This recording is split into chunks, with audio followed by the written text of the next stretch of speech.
Nama saya Adelia. Saya Agustina Lia Amelia. Saya Ardiansyah Firdaus.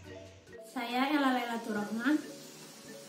Saya Lia Kurniasih dan Saya Hani Hobilah Marwah. Saya Muhammad Indra. Saya Muhammad Arifin.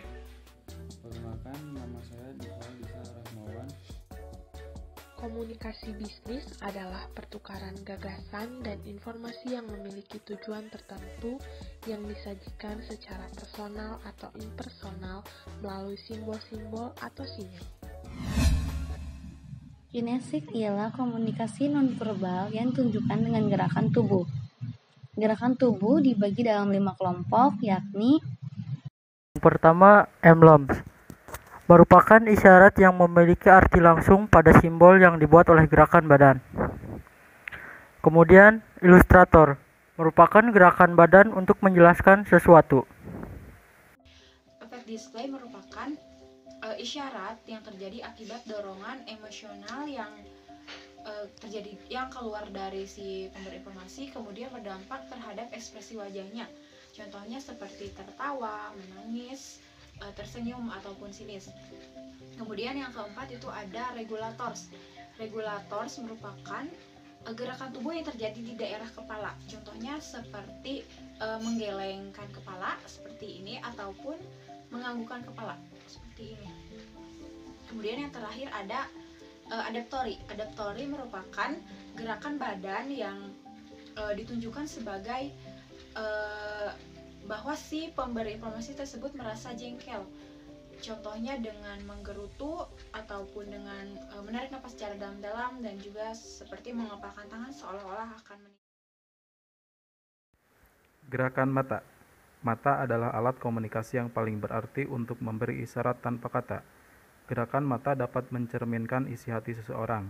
Jika seseorang tertarik pada suatu objek tertentu, maka pandangannya akan terarah pada objek itu tanpa terputus dalam beberapa saat. sentuhan atau touching ialah isyarat yang dilambangkan dengan sentuhan badan. Ada 3 bentuk sentuhan badan. Kinestetik merupakan isyarat yang ditunjukkan dengan bergandengan tangan untuk mengungkapkan keakraban dan kemesraan.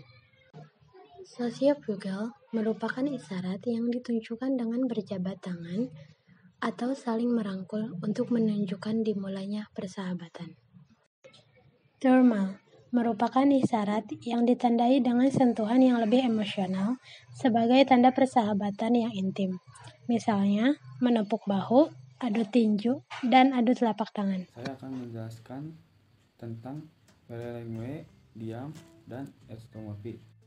Yang pertama, pelengwe. Pelengwe adalah isyarat yang ditimbulkan dari tekanan atau irama suara sehingga penerima dapat memahami sesuatu yang diucapkannya. Misalnya, datanglah.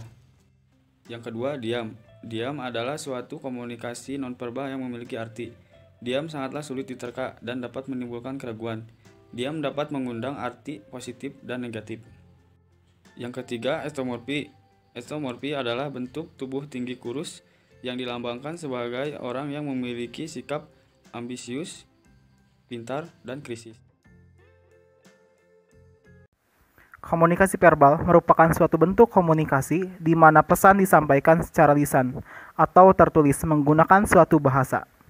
Berdasarkan aktif atau pasifnya, peserta komunikasi, bentuk komunikasi verbal dibedakan menjadi 2, yakni